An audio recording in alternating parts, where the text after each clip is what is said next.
Hello and welcome to Middle East Matters. I'm Delon D'Souza. Coming up on the show this week, Ukraine's president says Jerusalem could be the right place to hold peace talks with Vladimir Putin. The suggestion came after Vladimir Zelensky compared Russia's actions in Ukraine to the final solution. A social movement creates shockwaves in Turkey. People have been taken to the streets demanding salary increases, the right to unionize, and equal pay between men and women. And Nazanin Zaghari-Ratcliffe says she was a pawn in the hands of two governments. The recently freed British-Iranian national questioning why it took 6 years to secure her release. But first, Ukraine's president says Jerusalem could be the right place to hold peace talks with Vladimir Putin. Volodymyr Zelensky made the suggestion in a video posted on Telegram. Now, it came after he addressed the Knesset on Sunday, where he compared Russia's actions in Ukraine to the final solution, Nazi Germany's plan to exterminate Jews. He thanked Israel for its role as mediator, but called on the country to pick a side. As an Israeli aid delegation got ready to fly to Ukraine, the country's prime minister spoke from the runway. Israel has extended its hand in aid in the Ukraine crisis for several weeks. We are managing this unfortunate crisis in a sensitive, generous and responsible way, while balancing various and complex considerations. The comments came after Ukrainian President Volodymyr Zelensky addressed Israeli MPs on Sunday, calling on Israel to take a tougher stance against Russia. He later asked his Israeli counterpart to mediate peace talks in person. Israeli Prime Minister Bennett is trying to find a way to negotiate with Russia. And we are grateful for that, for every effort. So that sooner or later we start talking to Russia, perhaps in Jerusalem. This is the right place to find peace, if it is possible. Preserving strong ties with both Moscow and Kiev, Naftali Bennett has been in regular communication with both leaders. And on the 5th of March, flew to Moscow for a 3-hour meeting with Putin at the Kremlin. He's treading a delicate balance. On one hand, there's the historical alliance with the US, a staunch supporter of Ukraine. On the other, geopolitical constraints that force Tel Aviv to stay on good terms with Moscow.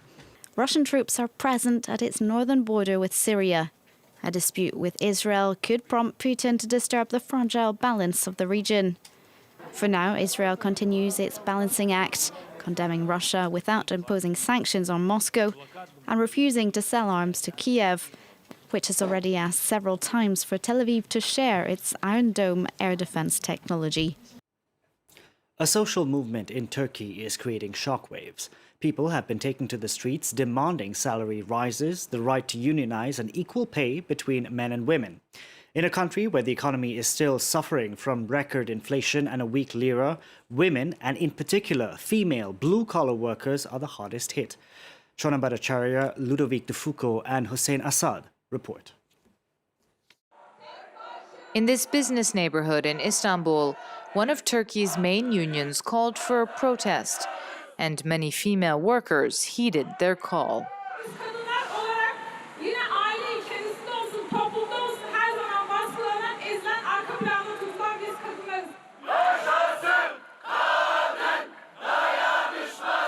It all started when a car parts manufacturer refused its women workers the right to unionize and subsequently fired them without compensation. Among those who lost their jobs, Rojbin agreed to meet with us in front of the factory a few days later. I worked here for 5 years, at minimum wage and without a single raise. It's not enough for the needs of my family, especially when the economic situation is this bad. Rojbin's troubles aren't only economic. Adım Rojbin olduğu için mesela bana teröristsin diyen de oldu. Benim ismim Kürt. People called me a terrorist Ben doğuluyum. because my name is Rojbin. Ben ismimden It's Kurdish, I'm from the east, and I'm proud of that heritage. Many factories, not this one but others, didn't even hire me because of my name. But it made me stronger, more mature, and it made me realize the importance of solidarity among women. Dayanışıcı olmama daha çok etkiledi aslında. Among the staff, there are more female than male workers, and if, like Betül, they sought to unionize, it's precisely to demand equal pay. A woman with 9 years of experience here made less than a man with just 9 months of experience, even though they were working on the same machine. And when she asked why, they told her it's because women are only supposed to make a complementary income when men are the breadwinners.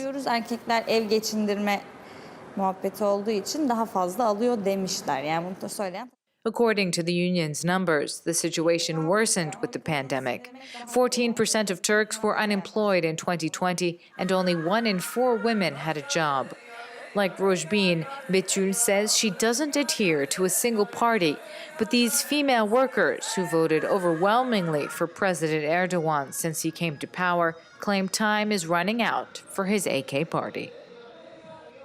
Nazanin Zaghari-Ratcliffe has spoken out after returning home to the United Kingdom. The British-Iranian aid worker was imprisoned for 6 years after she was accused of plotting to overthrow the regime. She was released after London agreed to settle a £400 million debt Britain owed to Iran for tanks in the 1970s. Nazanin has described herself as a pawn in the hands of 2 governments. I was the lucky one who got to be recognized internationally given the campaign which was running, but there are so many other people in prison that you don't know their names, and they have been in prison for longer years than I have been. So I think regarding the every person has got the right to be free, and freedom is something which has to be given to people. Here's a look at some of the other stories making headlines from across the region.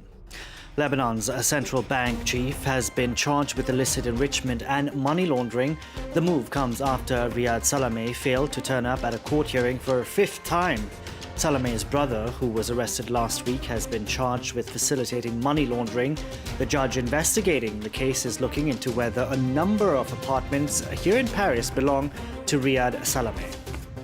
The world's top crude oil exporter is warning it won't bear any responsibility for shortages in supplies. The statement from Saudi Arabia comes after Iran-backed Houthi rebels attacked an oil refinery with an armed drone. World powers have called on oil exporters like Saudi to increase supply following Russia's invasion of Ukraine. Syrian President Bashar al-Assad made his first visit to an Arab state since the war began in 2011. The United States says it was profoundly disappointed Assad was hosted by its partner, the United Arab Emirates. While Washington is against efforts to rehabilitate the Syrian president, Abu Dhabi's crown prince says the UAE and Syria have fraternal ties. Now, the ongoing war in Ukraine is drawing comparisons with Russia's actions in Syria, particularly when it comes to besieged cities and the scale of destruction. Some young Syrians, though, are using the cities like a playground for parkour. Take a look.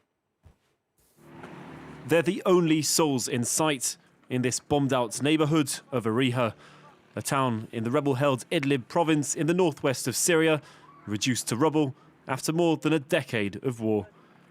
And among the ruins is a playground for grown men. Every crumbling building or partially collapsed wall is a source of inspiration for Ahmed and his parkour group. I put this team together 2.5 years ago. We train in destroyed areas where there have been strikes. Members of the team got in touch with me via social media. We put together a team and started training on buildings, because we haven't got dedicated spaces for parkour in Syria. Parkour was popularised in France back in the 1990s and has since spread to all corners of the world. The goal? To overcome obstacles, often in urban areas, without any equipment and in the swiftest way possible. A way of learning about and testing one's limits. Like all sports, it brings people together. In Ariha, most traceurs, as they're known, fled their homes during the war. And parkour is a source of hope and new ambitions. It's got adventure, and I love adventure. Yes, it can be dangerous, and it comes with pain and injury. But thankfully, I've reached a good level now. My dream is to be the best at parkour in all of Syria. So as the once inhabited homes stand torn apart, riddled with bullet holes. The traceurs of Uriha keep pushing their creativity with the hope that one day they'll have a parkour space to their own. Now, the festival of Nowruz was celebrated this week across parts of the Middle East, including in Iran, Iraq and Turkey. Nowruz occurs on the day of the spring equinox, which can happen any time from the 19th to the 21st of March. It literally means new day, and with it, Nowruz ushers in a new year. It has been celebrated for thousands of years and promotes values of peace and solidarity between generations. We celebrate this day because it's the day that we achieved our freedom. So we all enjoy this day. And despite all our difficulties and suffering, we must celebrate because it symbolizes our existence. Nowruz Mubarak to all our viewers who celebrated across the Middle East and around the world. That's it for this edition of Middle East Matters. Thank you very much for watching.